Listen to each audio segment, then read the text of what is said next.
Ok, donc on va faire la deuxième vidéo justement sur la transmission de la chaleur. Donc là, on va regarder les différents moyens pour transmettre de la chaleur. En fait, il y a trois manières principales de transmettre de la chaleur. C'est par conduction, par convection et par radiation. Donc on va voir ça a quelles conséquences. Première chose, c'est la conduction. Donc la conduction, c'est la transmission de la chaleur par contact. C'est-à-dire,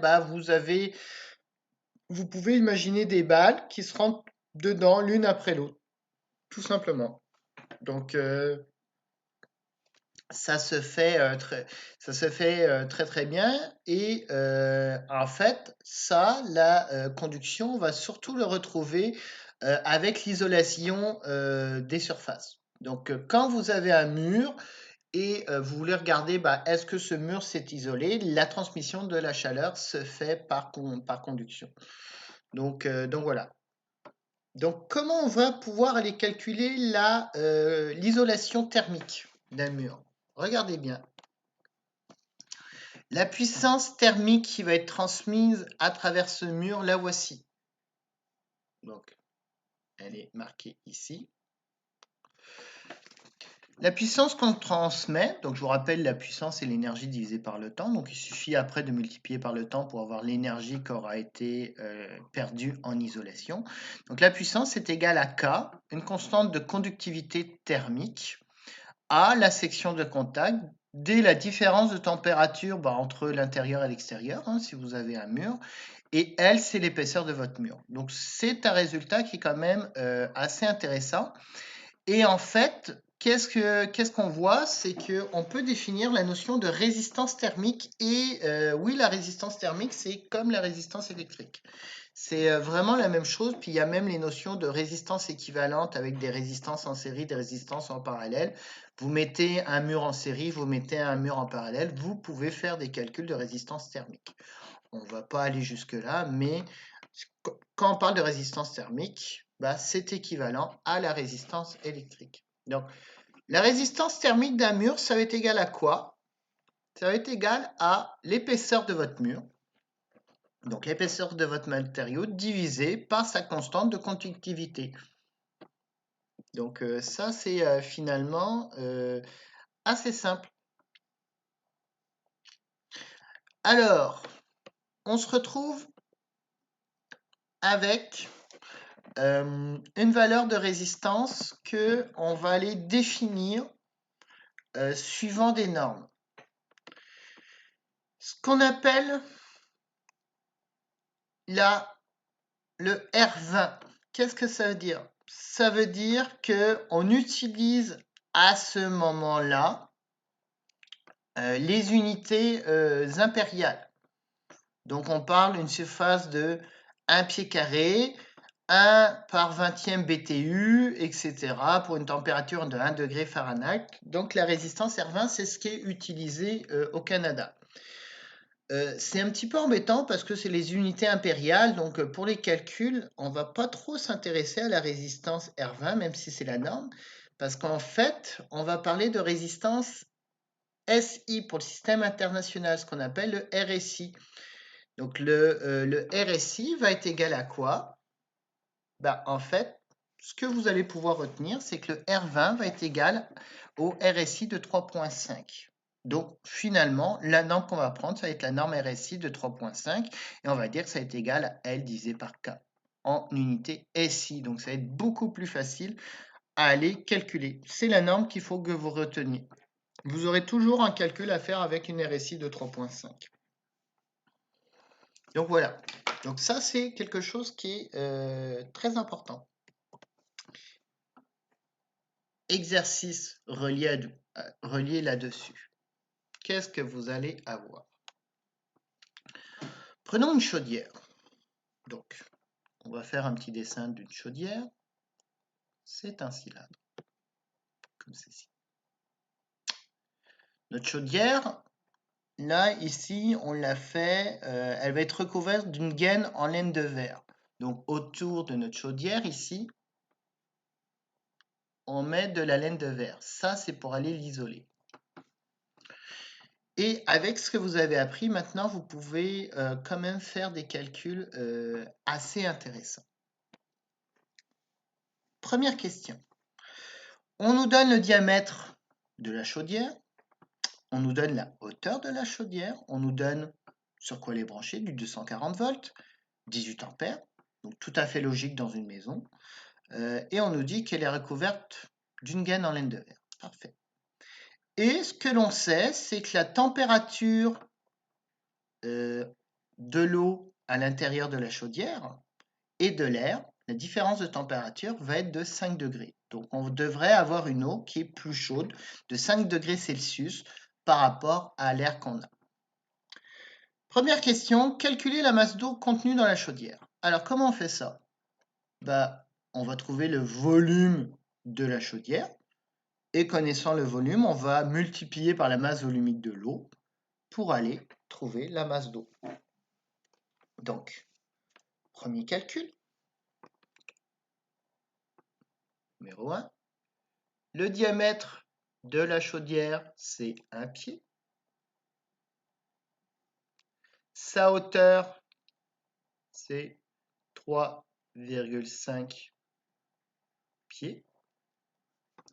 Donc son volume, on va aller le trouver en pieds carrés pour l'instant. On peut tout à fait le faire.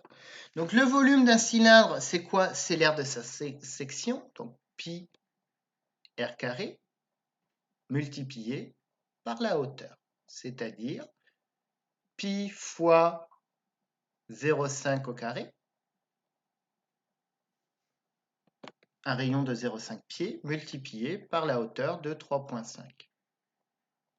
Si on fait le calcul, on trouve un volume de 2,75 pieds cubes.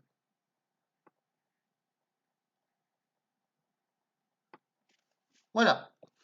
Donc 2,75 pieds cubes. Maintenant, on veut transformer ce pied cube, on va aller le transformer en mètres cubes. Parce que l'avantage d'avoir des mètres cubes, c'est qu'on va aller pouvoir retrouver des litres très facilement. Donc, qu'est-ce qu'on fait pour le transformer? On a 2,75. Un pied, ça vaut combien? Un pied, ça vaut 0,3048 mètres. Donc, on remplace la notion donc, de pied et on met ça au cube. Donc, ça fait 2,75 fois 0,3048 au cube, ce qui va nous donner 0,109 mètres cubes. Bon, 0,109 mètres cubes, ça donne un volume de 109 litres. Parce qu'on sait qu'un mètre cube, c'est égal à 1000 litres. Et ce qui nous donne une masse, on multiplie finalement par la masse volumique de l'eau, mais vous savez que la masse volumique de l'eau, c'est 1 kg pour 1 litre. Donc on peut directement marquer que la masse d'eau va être égale à 109 kg. Dans votre chaudière, vous allez avoir une masse de 109 kg d'eau. Donc ça, c'est un calcul que vous savez relativement bien faire. On va juste marquer notre résultat ici. Premièrement, on a 109 kg. Parfait. Voilà, première question, on a su répondre. Hop, on efface. Première question. Alors, deuxième question, trouvons la puissance électrique fournie. Bon, ça, c'est ce qu'on a vu dans le premier module. Oui, on peut tout à fait, ce genre de questions, vous pouvez retrouver quand même dans le deuxième module parce que c'est relativement simple. La puissance électrique, on sait que c'est égal à delta V fois I, donc la tension fois l'intensité. Ça, vous en avez encore besoin. Donc la puissance, ça est égal à 240 fois 18 ampères. Donc, on a une puissance électrique de 4320 watts. Voilà. Donc, on vient de répondre à la deuxième question. 4320 watts. C'est d'ailleurs pour ça qu'on a surtout fait la première partie. C'est vraiment, vous avez besoin de connaître la puissance électrique. À partir du moment que vous avez la tension et le courant au niveau de votre machine, vous trouvez la puissance électrique assez facilement. Ok. Le temps requis pour faire chauffer de l'eau. Alors, on retient une chose. Quand vous allez faire votre calcul de temps requis pour faire chauffer de l'eau, c'est vous allez seulement vous intéresser au fait qu'on est en train de chauffer de l'eau et vous allez négliger les pertes. Pourquoi on va négliger les pertes? Parce qu'elles vont être très très basses pendant qu'on fait chauffer. Donc, on peut considérer que l'isolation est quasiment parfaite quand on va faire chauffer. On va voir tout à l'heure pourquoi, mais on a 4320 watts qu'on va juste mettre pendant le chauffage. Quand on vous parle de rendement, justement, si on vous aviez dit « Oh, vous avez un rendement de 90%, c'est dans ce rendement-là qu'on aurait eu accès aux pertes. » Là, on considère que si on ne vous donne pas de rendement, vous avez un rendement de 100%. Donc finalement, on a la puissance électrique de 4320 watts. Quand l'eau va arriver dans la chaudière, elle est à la même température que l'extérieur. Donc, elle est à 20 degrés au départ. Si vous avez une salle qui est à 20 degrés, votre eau est à 20 degrés. En tout cas, si on ne vous spécifie pas le problème, vous considérez que votre eau au départ est à la même température que l'extérieur. Il y a un équilibre thermique qui s'est fait.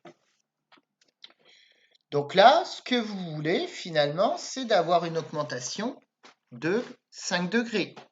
La chaudière, qu'est-ce qu'elle va faire? Ici, elle va aller faire chauffer l'eau de 5 degrés. Avec les informations qu'on vous donne ici. On aurait très bien pu vous dire l'eau au départ arrive à 50 degrés, puis on la fait chauffer à 70. Là, vous auriez une différence de 20.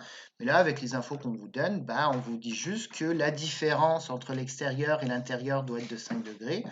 Donc, comme l'eau va arriver avec la même température thermique, si on laisse faire, elle va avoir la même température que l'extérieur. Bon, là, on a juste un échauffement de 5 degrés qu'on doit faire. Donc, on écrit. La chaleur à fournir. Donc ça, le Q qui est ici, c'est bien la chaleur. Ça va être égal à quoi? Ça va être égal à la masse de l'eau qu'on veut chauffer, sa chaleur massique, multipliée par la différence de température.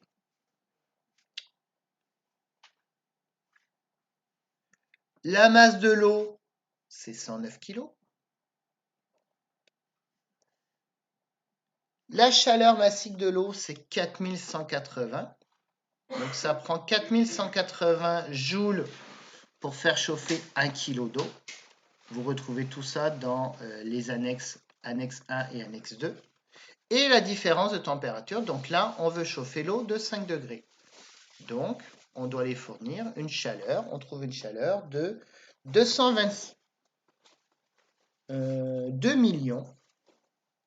278 100 joules. Ok. Donc ça, c'est la chaleur qu'on veut fournir. Maintenant, on a la puissance électrique, on a l'énergie qu'on doit fournir. Donc, le temps.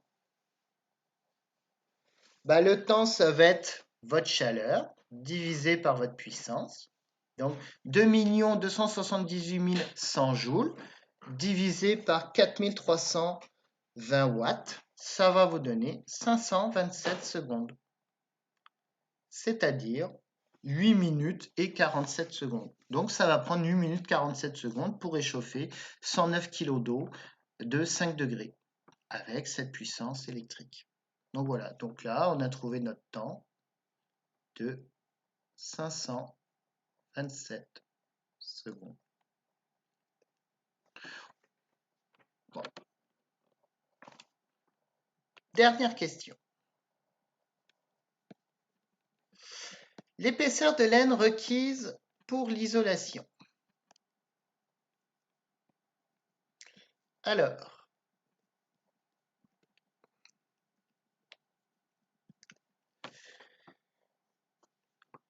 dans le cas de notre isolation, la norme, c'est un résultat que vous devez connaître, nous dit qu'on doit avoir une RSI de 3,5. Ça, c'est la norme qu'on choisit. Et on sait que finalement, le R, c'est égal à l'épaisseur divisé par K. Donc ici, on vous donne la valeur du K. Ça vaut 0,4. Donc l'épaisseur que vous allez avoir, vous devez avoir une épaisseur de 0,14 mètres, soit une épaisseur de 14 cm. Voilà l'épaisseur que vous allez mettre pour avoir une RSI de 3,5. Bon. Donc on vient de répondre à la question 14 cm. Je vais vous rajouter une petite question supplémentaire. C'est la puissance de perte d'isolation qu'on va avoir. Parce que tout à l'heure, on a dit que pendant le chauffage de 4320 watts, on néglige la puissance de perte due à l'isolation. Donc cette puissance de perte, donc c'est une petite question supplémentaire. La puissance de perte de l'isolation, on l'a vu, la formule, c'est Ka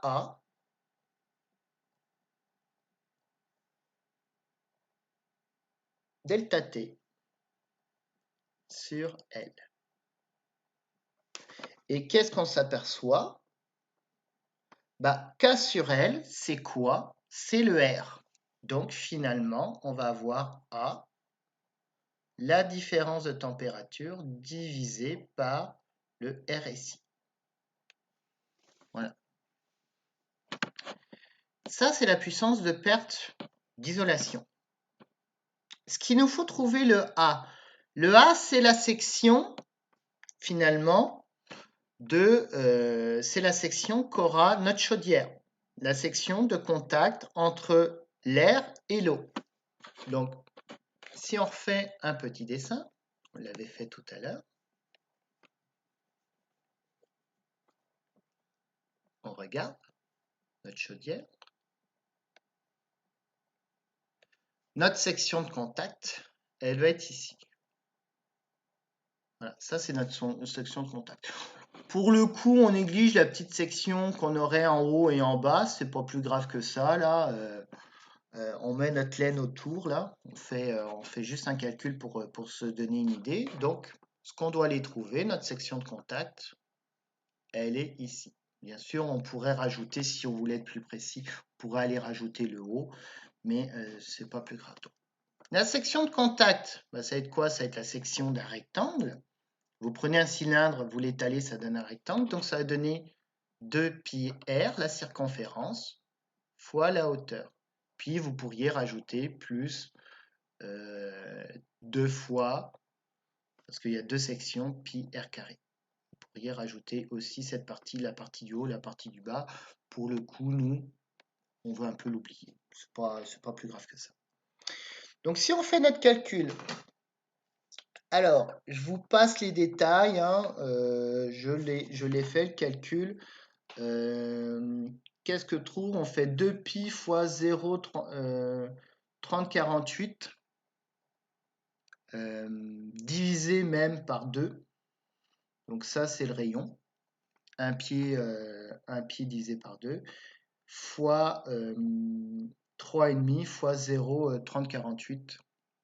Donc ça, c'était la hauteur. Et on trouvait finalement une aire qui valait 1 mètre carré. Donc votre puissance, maintenant vous avez tout. Vous avez 1 fois la différence de température qui vaut 5, divisé par le RSI qui vaut 3,5. Et finalement, vous trouvez une puissance de perte qui vaut ici 2,85 divisé par 2, ça vaut 1,425 watts. Donc, pour ça que je vous disais que tout à l'heure, ça c'est les puissances qu'on perd durant l'isolation. 1,42 watts, bah, c'est négligeable parmi 4320 watts. Donc ça, c'est nos pertes. On est assez tranquille. On pouvait négliger nos pertes pendant 8 minutes, on va perdre très très peu de chaleur. Par contre, vous imaginez bien que bah, vous multipliez ça par 2-3 jours, l'énergie, la perte, bah, même si on perd peu sur longtemps, ça va changer beaucoup de choses. Donc voilà, donc on va terminer cette vidéo-là ici. C'était la vidéo qui portait vraiment sur la notion de conduction thermique.